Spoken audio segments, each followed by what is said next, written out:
जय जगन्नाथ दर्शक बंधु आज डिसेम्बर 26 तारिख शुक्रवार आसी आज दिन केतोटी गुरुत्वपूर्ण खबर से भिडियो शेष जाए देखंतु एवं आपण मानक भल पाइबा स्वरूप भिडियो को गोटे गोटे लाइक कर दियंतु आ एथि सहित हम चैनल को जदि नुआ आसीचंती ताले चैनल को सब्सक्राइब करी साइड रे थिबा बेल आइकन को ऑल रे सेट कर दियंतु जहा फल रे हमर प्रत्येक न्यूज आपण सर्वप्रथम पाई परिबे। तेबे चलंतु आज दिन केतोटी गुरुत्वपूर्ण खबर ऊपर नजर पकाइबा। तेबे प्रथम खबर हैला कमिबो ठंडा बढ़िबो कुहुडी। तेबे सूचना मिलिछि राज्य रे लागि रहिबो शीत प्रकोप नुआ वर्ष पर्यंत शीत कमिबा संभावना नहीं। एपटे कुहुडी बढ़िबा नै सतर्क सूचना जारी करिछि पाणीपाग विभाग तथा राज्य रे वर्तमान पाग सुखिला रहिबो। आसंता 6 दिन पर्यंत राति तापमात्रा रे विशेष परिवर्तन संभावना नहीं तथा गुरुवार दिन सकाळ पर्यंत झारसुगुड़ा संबलपुर ढेंकानाल सुंदरगढ़ सोनपुर कंधमाल घन कुहुड़ी संभावना थिबा बेले आउ किछि जिल्ला रे मध्यम धरणर कुहुड़ी होई पारे तथा बड़ दिन और ख्रीष्टमास अवसर रे गुरुवार दिन राति और शुक्रवार एणिकी आज सकाळे संबलपुर ढेंकानाल सुंदरगढ़ सोनपुर कंधमाल केतेक स्थान रे घन कुहुड़ी आशंका अछि। संबलपुर जगतसिंहपुर ढेंकानाल सुंदरगढ़ सोनपुर कंधमाल अनुगुल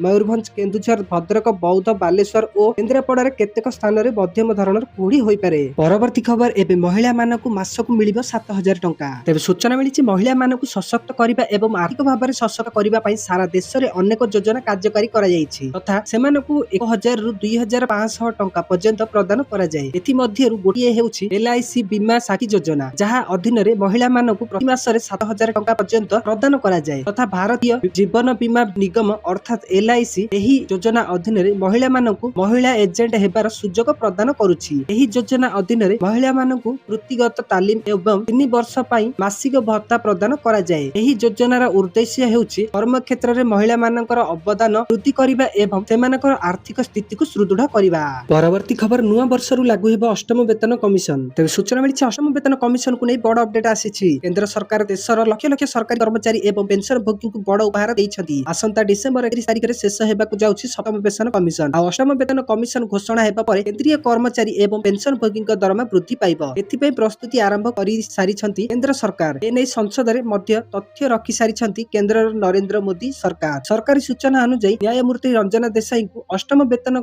आयोगर अध्यक्ष भाबे नियुक्ति दिया जायतिबा बेले से तांको कार्य आरंभ करि सारिछथि। तांको सहित प्रोफेसर पुलक घोष सदस्य भाबे एवं पंकज जैन को सदस्य सचिव भाबे रखा जायछि तथा 18 मास भितर सरकार को चूड़ांत रिपोर्ट देबे एही कमिटी। परवर्ती खबर पद्दारे पड़िला यूट्यूबर कुलुआंको परक्रिया प्रीति। तेबे सूचना मिलिछि ओडिया कमेडियन तथा यूट्यूबर कुलुआंको मिलिछि हत्या धमक। 50 लाख टंका दियो नहले छाड़िबुनु बोली कहिसंती ध्रुवत। सोशल मीडिया रे बदनाम करिबाकू कुलुआंको चेतावनी दिया जायछि तथा माड़ मारिबा सह मिछ केस रे फसाइबाकू कुलुआंको धमक मिलिछि। ए नै बालियान थाना रे अभियोग करिसंती कुलुआ। सेपटे सोशल मीडिया रे वीडियो पोस्ट करी सूचना दैछंती यूट्यूबर कुलुआ। कुलुआ कहिसंती 3 दिन हेबो खाइ पारुनी लुचिकी गोटे जागा जाउछि बोली सोशल मीडिया रे से पोस्ट करिसंती। सेपटे सोशल मीडिया रे भाइराल हेउछि कुलुआंको स्त्री वर्षांको किछि इंस्टा पोस्ट। गोटिए पोस्ट रे वर्षा जणे महान कलाकार नामार पर्दाफाश करिवे बोली लिखिसंती। परवर्ती खबर एबे भारत नेला बड़ निष्पत्ति चीन को झटका। तेबे सूचना मिलिछि भारत और न्यूजीलैंड मध्य रे मुक्त वाणिज्य सिनेमा कार्यकारी करूछि।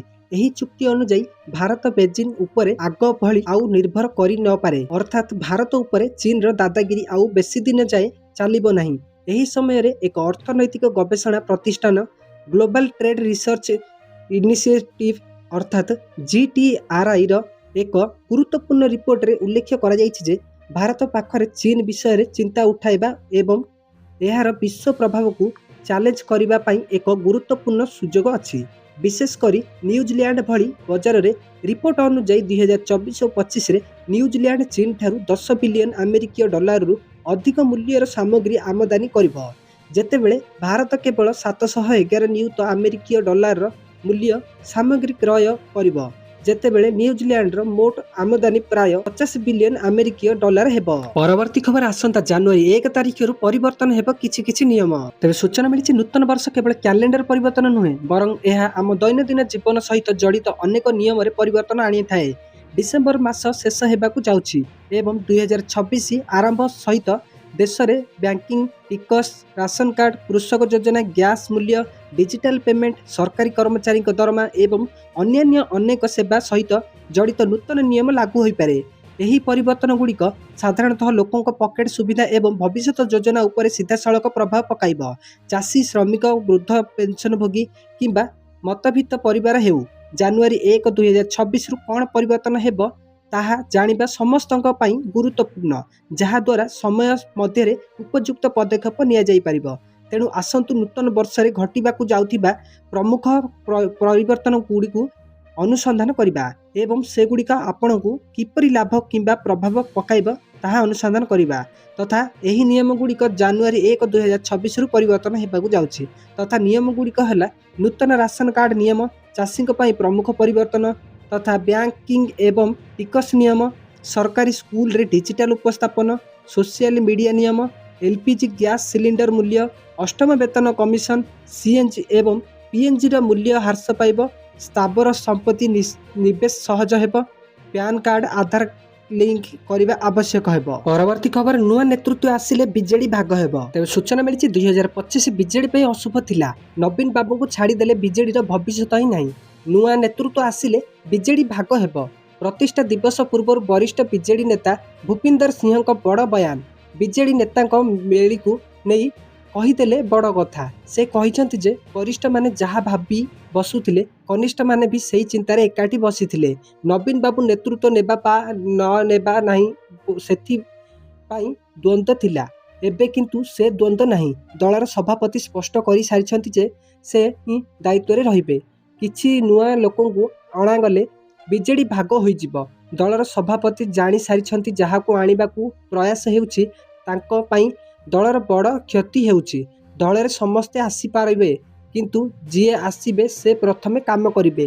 ଭୂପିନ୍ଦର କହିଛନ୍ତି ଯେ ଜଣକୁ ନେଇ ଦଳ ପରିଚାଳନା ବନ୍ଦ ହେଉ, ଗୋଟିଏ ଟିମ୍ କାମ କରୁ। ଯୁବ ନେତାମାନେ ଏହି ଉଦ୍ଦେଶ୍ୟରେ ବସିଥିଲେ। ସେମାନେ ଜାଣିଛନ୍ତି ଯେ ନବୀନଙ୍କ ଛଡ଼ା ଅନ୍ୟ କେହି ବୁଝିଲେ ସେମାନଙ୍କ ଭବିଷ୍ୟତ ଅନ୍ଧକାର। ଦଳ ସମସ୍ତଙ୍କୁ ନେଇ ଚାଲିପାରୁନାହିଁ। ଅସନ୍ତୋଷ ବୋଲି 40 ଜଣ ଜୁମୁକାରେ ଏକାଠି ହୋଇଥିଲେ। ଆମେ ବି ବସୁଛୁ। ପ୍ରଫୁଲ୍ଲ ମଲ୍ଲିକଙ୍କୁ କାହିଁକି ଦଳରୁ ବାହାର କରାଗଲା? ଯଦି କାର୍ଯ୍ୟାନୁଷ୍ଠାନ ହେଲା ସମସ୍ତଙ୍କ ଉପରେ ହୋଇଥାନ୍ତା। 24 ନିର୍ବାଚନରେ ବିଜୁବାବୁଙ୍କୁ ସମ୍ପୂର୍ଣ୍ଣ ଆଉଟ୍ କରିଦିଆଗଲା। ପୋଷ୍ଟରେ ବି ବିଜୁବାବୁଙ୍କ ଫଟୋ ରହିଲାନି। ଦଳକୁ ଯଦି ସଂଗଠିତ କରିବାକୁ ଚାହିଁବେ ତାହେଲେ ନବୀନ ବାବୁ ବରିଷ୍ଠଙ୍କୁ ଡାକି ଆଲୋଚନା କରିବେ। ପରବର୍ତ୍ତୀ ଖବର, ଆଜିଠୁ ଲଗାତାର 5 ଦିନ ବ୍ୟାଙ୍କ ବନ୍ଦ ରହିବ। ତେବେ ସୂଚନା ମିଳିଛି ଯଦି ଆପଣ କୌଣସି କାମ ପାଇଁ ବ୍ୟାଙ୍କକୁ ଯିବାକୁ ଯୋଜନା କରୁଛନ୍ତି ତେବେ ଏହି ଖବର ଅତ୍ୟନ୍ତ ଗୁରୁତ୍ୱପୂର୍ଣ୍ଣ। ଖ୍ରୀଷ୍ଟମାସ ଯୋଗୁଁ 3ଟି ଉତ୍ତର ପୂର୍ବ ରାଜ୍ୟରେ ବ୍ୟାଙ୍କ ସେବା ପ୍ରାୟ ଗୋଟିଏ ସପ୍ତାହ ପାଇଁ ବାଧାପ୍ରାପ୍ତ ହେବ। ନିରନ୍ତର ଛୁଟି ସାଧାରଣ ଗ୍ରାହକଙ୍କ ଏବଂ ବ୍ୟବସାୟ ମାଲିକ ଉଭୟଙ୍କ ପାଇଁ ଅସୁବିଧାର କାରଣ ହୋଇପାରେ। ତେଣୁ ଶୀଘ୍ର ପ୍ରସ୍ତୁତି କରିବା ଅତ୍ୟନ୍ତ ଗୁରୁତ୍ୱପୂର୍ଣ୍ଣ। ନାଗାଲ୍ୟାଣ୍ଡ, ମିଜୋରାମ ଏବଂ ମେଘାଳୟ ବ୍ୟାଙ୍କଗୁଡ଼ିକ ଆଜିଠାରୁ ଲଗାତାର 5 ଦିନ ପାଇଁ ବନ୍ଦ ରହିବ। ଏହି ରାଜ୍ୟଗୁଡ଼ିକରେ ବ୍ୟାଙ୍କ ଶାଖାଗୁଡ଼ିକ ଡିସେମ୍ବର 24ରୁ ଡିସେମ୍ବର 28 ପର୍ଯ୍ୟନ୍ତ ବନ୍ଦ ରହିବାର ସୂଚନା ମିଳିଥିଲା। ଏହି ଛୁଟିଗୁଡ଼ିକ ଖ୍ରୀଷ୍ଟମାସ ପୂର୍ବ ସନ୍ଧ୍ୟା, ଖ୍ରୀଷ୍ଟମାସ ଦିବସ, ଖ୍ରୀଷ୍ଟମାସ ପାଳନ, ଦ୍ୱିତୀୟ ଶନିବାର ଏବଂ ରବିବାର ଯୋଗୁଁ ବନ୍ଦ ରହିବ।